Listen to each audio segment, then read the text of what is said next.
Independent ডিজিটালের নিয়মিত এই আয়োজনে আপনাদের স্বাগত জানাচ্ছি। আমি আশিক হোসেন। আমাদের সাথে আজকের আলোচনায় যুক্ত হয়েছেন জ্যেষ্ঠ সাংবাদিক সেলিম খান। সেলিম খান, আপনাকে স্বাগত জানাচ্ছি আমাদের আজকের আলোচনায়। গতকালকে আপনার সাথে কথা হচ্ছিল জ্যাক সুলেমানের দিল্লি সফর নিয়ে। তার সফর তো প্রায় শেষের দিকে। এরই মধ্যে তিনি বেশ কয়েকজন ভারতের গুরুত্বপূর্ণ ব্যক্তিত্বের সাথে কথা বলেছেন, দেখা করেছেন। তার এই সফরের আউটকামটা আসলে কি? দেখুন, এই জ্যাক সুলিভানের সফর নিয়ে মানে আমাদের এখানে যতটা আগ্রহ বা আমরা যতটা আগ্রহী বা হচ্ছি বা আগ্রহ দেখাচ্ছি, আসলে আমরা যে জিনিসটা দেখতে পাচ্ছি সেই জিনিসটা ভারতে কিন্তু বা ভারতীয় মিডিয়ায় কিন্তু এই ধরনের আগ্রহের কিছুটা কমতি আছে। কিছুটা না বলবো, বেশ কমতি আছে। কারণ জ্যাক সুলিভানের মতো একজন আমেরিকান জাতীয় নিরাপত্তা উপদেষ্টা, তিনি আসলে ভারতীয় মিডিয়া তাকে যেভাবে কাভারেজ দিত, এবার কিন্তু খুব সংক্ষিপ্ত কাভারেজ দিচ্ছে। তিনি কখন এসেছেন, কোথায় কার সঙ্গে মিটিং করছেন, কোথায় যাচ্ছেন, এই সংক্রান্ত নিউজ কিন্তু প্রায় বলতে গেলে নেই। তিনি আসার আগে কিছু নিউজ হয়েছিল, এরপরে কিন্তু আর তেমন কোনো নিউজ বা কোনো ঘটনা ঘটেনি। আপনার এই সফরে যদি আউটকাম বলি, তো সেটা হচ্ছে কিছুটা প্রকাশ্য আর বাকিটা অপ্রকাশ্য, সেটা স্পেকুলেশন বা আপনার অনুমান নির্ভর। এই অনুমান নির্ভর কথা যত কম বলা যায় ততই ভালো। যেটা প্রকাশ্য আসছে সেটার কথাই বলি। এখানে একটা বড় ধরনের ভারতের দিক থেকে একটা চাহিদা ছিল যে আমেরিকার পারমাণবিক চুল্লি তারা বেসরকারি কাজে ব্যবহারের জন্য, বেসরকারি কাজ মানে আপনি জানেন যে মূলত বিদ্যুৎ উৎপাদনের কাজে ব্যবহারের জন্য তারা আমেরিকার পারমাণবিক চুল্লি কিনতে চায়। তারা জেট ইঞ্জিন কেনার জন্য দিয়ে রেখেছে, আমেরিকার কাছে দাবি জানিয়ে রেখেছে বা তাদের সঙ্গে চুক্তি করতে চায়। এই পারমাণবিক চুল্লি কেনার ব্যাপারে তাদের সঙ্গে কিন্তু বুশ এবং মনমোহন সিং 2007 সালে চুক্তি করেছিলেন, কিন্তু আমেরিকার বিভিন্ন আইনের মার প্যাচে এটা কিন্তু ভারত এতদিনে পায়নি। জ্যাক সুলিভান আজকে তার সফর প্রায় শেষ প্রান্তে এসে জানিয়েছেন যে তার বাইডেন প্রশাসন মোটামুটি ভারত যাতে আগামী কিছুদিনের মধ্যে 6টা চুল্লি, অন্তত পারমাণবিক চুল্লি পায়, সেই বিষয়টা তিনি ক্লিয়ার করে দিলেন যে বেসামরিক কাজে ব্যবহারের জন্য যদি পারমাণবিক চুল্লির প্রয়োজন হয়, তাহলে সেক্ষেত্রে আমেরিকা এবং ভারতের মধ্যে একটা সহযোগিতার যে বাধাগুলো ছিল সেই বাধাগুলো তারা দূর করার ব্যবস্থা নিয়েছেন এবং এগুলো দূর হয়ে যাবে। তবে এ বিষয়ে নিশ্চয়ই চূড়ান্ত সিদ্ধান্ত, তারা তো আর মাত্র 2 সপ্তাহ আছেন, ফলে চূড়ান্ত সিদ্ধান্ত নেবেন ট্রাম্প প্রশাসন। ট্রাম্প প্রশাসন আসলে কি হবে না হবে সেটা দেখার, কিন্তু প্রাথমিকভাবে আপনার এই ধরনের কিছু যে প্রযুক্তি, এআই, এসব নিয়ে নানা ধরনের আলোচনা তাদের মধ্যে হয়েছে। এই সফরে তিনি আপনার দেখা করেছেন, আমরা যতদূর জানছি যে এস জয়শঙ্করের সঙ্গে প্রথম আজকে সকালে দেখা করেছেন, পরে তার দিল্লি আইআইটিতে একটা বক্তৃতা দেওয়ার কথা ছিল, সেখানে গেছেন। আর তার অজিত দোভালের সঙ্গে বৈঠক করার কথা। এখন অজিত দোভালের সঙ্গে বৈঠকটা কখন হয়েছে বা কখন হবে সে ব্যাপারে মিডিয়াতে তেমন কিছু, ভারতীয় সংবাদ মাধ্যমে তেমন কিছু আসছে না।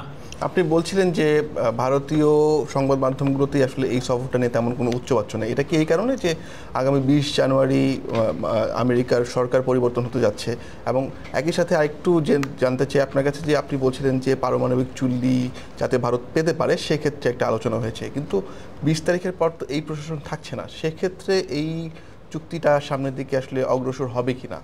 হ্যাঁ, আপনি খুবই ভালো কথা বলেছেন যে 20 তারিখের পরে তো এই প্রশাসন থাকছে না।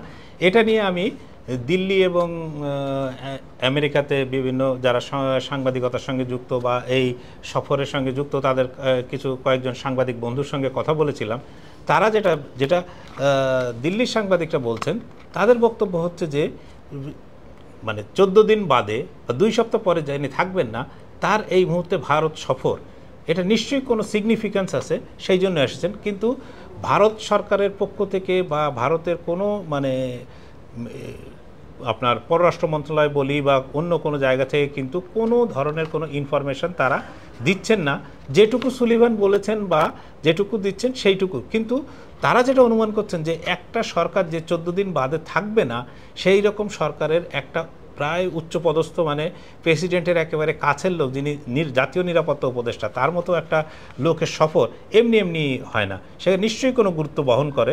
সেই গুরুত্বটা কি, এটা কিন্তু তাদের কাছেও এই মুহূর্তে পরিষ্কার না। শুধুমাত্র তারা যেটুকু বলা হচ্ছে সেটুকুই বলতে পারছেন। আপনাকে যদি একটা ছোট্ট উদাহরণ দেই, যে এস জয়শঙ্করের সঙ্গে বৈঠকের পরে ভারতীয় সংবাদ মাধ্যমে আমি কিছুটা সার্চ দিয়ে দেখার চেষ্টা করছিলাম যে এনডিটিভি বা ইকোনমিক টাইমসে যে নিউজগুলো এসেছে, ঠিক বৈঠকের পরে জয়শঙ্কর যে টুইটটা করেছেন হুবহু ওই টুইটটাই নিউজের মধ্যে তুলে ধরা হয়েছে। ওর পরে কিন্তু আর একটি লাইনও সেখানে নেই। বোঝা যাচ্ছে যে ভারত বা আমেরিকা কেউই এই আপনার সফর সম্পর্কে কোনো বাড়তি তথ্য সংবাদ মাধ্যমকে দিচ্ছে না বা দিতে তারা রাজিও নয়। আবার আমেরিকার যে সাংবাদিকরা কাজ করেন বা যারা এইসব বিষয়ে খোঁজখবর রাখেন, তারা যেটা বলছিলেন যে আমেরিকার কিছু মানে দৈনন্দিন বা ধারাবাহিক কিছু কাজ থাকে, যে কাজগুলো ধরেন যেটা জাতীয় নিরাপত্তা উপদেষ্টার কাজ সেটা জাতীয় নিরাপত্তা উপদেষ্টাই করবেন। এই যে তিনি বলছিলেন মূলত জাতীয় নিরাপত্তা উপদেষ্টা যে কাজটি করে থাকেন তার কাজ হচ্ছে প্রতিরক্ষা নিয়ে কথা বলা। এবং আমরাও দেখলাম যে এই পারমাণবিক চুল্লির যে বেসামরিক ব্যবহার, সেই ব্যবহারের ব্যাপারে কিন্তু সুলিভান প্রকাশ্য করেছেন। এর সঙ্গে আপনার আরেকটা জিনিস বলে রাখি, ভারত কিন্তু বিশ্বের সবচেয়ে বড় অস্ত্রের ক্রেতা হচ্ছে ভারত। এই ভারতের মতো একটা লুক্রেটিভ মার্কেটকে, এই ধরনের বাজারকে কিন্তু আমেরিকা সহজে হারাতে চাইবে না। ফলে ভারতকে আমেরিকা যদি কোনো ভারত জেট ইঞ্জিন কিনতে চায়, এখন আমেরিকা জেট ইঞ্জিন বিক্রির জন্য বলেছে, হয়তো বলতে পারে যে জেট ইঞ্জিন কিনতে চাও, জেট ইঞ্জিন আমরা দিতে পারি, কিন্তু তার সঙ্গে তোমাকে এই জিনিসগুলো নিতে হবে। সেই রকম কোনো কিছু হয়েছে কিনা এই বিষয়ে কিন্তু বিষয়টি পরিষ্কার না। ফলে আমরা কিন্তু দুটো বিষয়, একেবারে 14 তারিখে যদি 14 দিন পরে যদি তিনি চলে যান, তারপরেও সফরটার গুরুত্ব কিন্তু দিল্লির সাংবাদিকরা বা তার সংবাদ মহল কিন্তু তারা স্বীকার করছেন যে এই সফরে অবশ্যই গুরুত্ব আছে। না হলে ঠিক বিদায়ের 2 সপ্তাহ আগে একজন ঊর্ধ্বতন কর্মকর্তা এইভাবে আসতেন না। আবার আমেরিকানদের বক্তব্য হচ্ছে যে ধারাবাহিকভাবে থাকে, উনি যে ধারাবাহিক কাজটা করে যাচ্ছেন সেই কাজটা কিন্তু ট্রাম্প প্রশাসন অব্যাহত রাখবে। আমেরিকার নিয়মই হচ্ছে এইটা, যে এক সরকার গেলে আর এক সরকার এসে সব কিছু উল্টে পাল্টে দেবে, এরকম কোনো নজির কিন্তু নেই। একটা জিনিস যদি দেখি আমরা যে জ্যাক সুলিভানের মতো একজন হাই প্রোফাইল ব্যক্তিত্ব ভারত সফর করছেন, কিন্তু আপনি যেটা বলছিলেন যে এই সফরটাকে কিন্তু একদম একটা লো প্রোফাইল সফর হিসেবে রাখা হয়েছে এবং কোনো তথ্য আসলে সেভাবে আসছে না বাইরে। এটার কারণটা কি হতে পারে?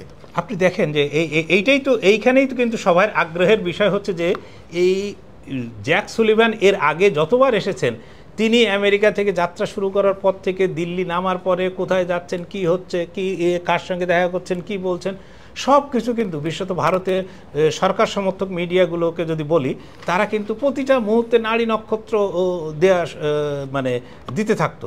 কিন্তু এইবারই তার ব্যতিক্রম, একেবারে ব্যতিক্রম, যে তারা কোনোভাবেই জ্যাক সুলিভান কাল কখন এসেছেন এইটা আপনি কোথাও খুঁজে পাবেন না, যে কাল কখন তিনি দিল্লিতে নেমেছেন এবং আজকে তিনি কখন চলে যাবেন, তিনি কখন দুপুরে আছে, যে দুপুরে তিনি জয়শঙ্করের সঙ্গে দুপুর কটার সময় দেখা করেছেন, কি করেছেন। আগে কিন্তু এগুলো সবিস্তার থাকতো, এবার কিন্তু একেবারেই করা হয়নি। এমনকি আমেরিকান মিডিয়াতেও কিন্তু এই জিনিসগুলো আপনি কোথাও খুঁজে পাবেন না। আপনি যদি সার্চ করেন দেখবেন যে 2 দিন আগে 3 দিন আগের নিউজ, এবং তাও এজেন্সির নিউজ, যেগুলো এপি রয়টার্স এরা নিউজ করেছে, মূলত তাদের নিউজ থেকে ক্যারি করা হয়েছে। এবং সেই ধরনের নিউজের কোনো অ্যানালিসিস নেই যে হঠাৎ করে সুলিভান কি মনে করে তিনি এই মুহূর্তে ভারতে আসছেন বা কি করতে চান, এর কিন্তু কোনো ব্যাখ্যা দেয়া হয়নি। ফলে কেন তারা এইটাকে এত লো প্রোফাইলে রেখেছেন, সেটাই কিন্তু আগ্রহের মূল বিষয়, কিন্তু সেটাই যে তার মতো একজন উচ্চপদস্থ মার্কিন কর্মকর্তা, যিনি প্রায় প্রেসিডেন্টের সঙ্গে সঙ্গে থাকেন সবসময়, তার নীতি নির্ধারণে সাহায্য করেন, তার মতো কর্মকর্তা একজন ভারতে আসবেন। আর সবচেয়ে বড় কথা, তার কিছুদিন আগেই কিন্তু জয়শঙ্কর বা ভারতের ফরেন সেক্রেটারি যে বিক্রম মিস্ত্রি, তারা কিন্তু দেখা করে এসেছেন, কথা বলে এসেছেন। তাহলে যদি বাড়তি কোনো কথা থেকে থাকে তাহলে কিন্তু তারা ফোনে সারতে পারতেন, কিন্তু সেটা না করে সুলিভান এখানে আসছেন, নিশ্চয়ই কোনো না কোনো গুরুত্ব আছে, কিন্তু গুরুত্বটা কেউ ধরতে পারছেন না, বা ধরলেও কেউ জানাতে পারছেন না। এই জানাতে না পারার কারণেই কিন্তু এক ধরনের অতিরিক্ত আগ্রহের জায়গা তৈরি হয়েছে। একটা বাংলাদেশিদের একটা খুব জানার একটা আগ্রহের জায়গা আছে, সেটা হচ্ছে যে এই সফরে বাংলাদেশ নিয়ে কি কোনো আলোচনা হয়েছে কিনা, কিছু কি জানা গেল কিনা? এই যে আপনাকে প্রথম বলছিলাম যে এই সফরের দুটো দিক আছে, একটি হচ্ছে যেটা বলা হচ্ছে, যেটা প্রকাশ্য, আরেকটি হচ্ছে অপ্রকাশ্য, যেটা বলতে গেলে আপনাকে পুরোটাই হচ্ছে স্পেকুলেশন বা ধারণা থেকে বলতে হবে। তো এই ধারণা থেকে বললে সবাই মনে করছে যে যারা ধরেন কেউ মনে করেন যে বাংলাদেশ নিয়ে নিশ্চয়ই এখানে কোনো এই সরকারের বিষয়ে কোনো না কোনোভাবে মোদি সরকারের ইয়েতে আলোচনা হয়েছে, আবার কেউ মনে করেন এটা নিয়ে কোনো আলোচনাই হয়নি। আসলে আমেরিকা বা ভারত দুটোই একটা শক্তিশালী গণতান্ত্রিক দেশ এবং সেখানে কিন্তু তাদের পররাষ্ট্র নীতি আমেরিকার মতন স্বাধীন পররাষ্ট্র নীতি মেনটেন করে চলে, ঠিক ভারতও তাই। সেক্ষেত্রে আমেরিকা ভারত দ্বারা প্রভাবিত হবে বা ভারত আমেরিকা দ্বারা প্রভাবিত হবে, এর নজির কিন্তু কমই আছে, ঠিক আছে? এর নজির সবসময় কিন্তু খাটে না। যখন দুইজনের স্বার্থ এক হয় তখন সেক্ষেত্রে মানে তাদের কাজটা ভারত আমেরিকার কথা শুনতে পারে বা আমেরিকা ভারতের কথা শুনতে পারে, যদি দুইজনের স্বার্থ এক জায়গায় এসে দাঁড়ায়। কিন্তু বাংলাদেশের ক্ষেত্রে দুইজনের স্বার্থ এক জায়গায় কিনা এটা তো আমরা জানি না। আর সেখানে যা আলোচনা হয়নি, এটা একটা ধারণা থেকে কোনো কথা বলাটাও অনুচিত হবে, যে কথা বলা উচিত না। আলোচনা হলে হয়েছে, না হলে হয়নি।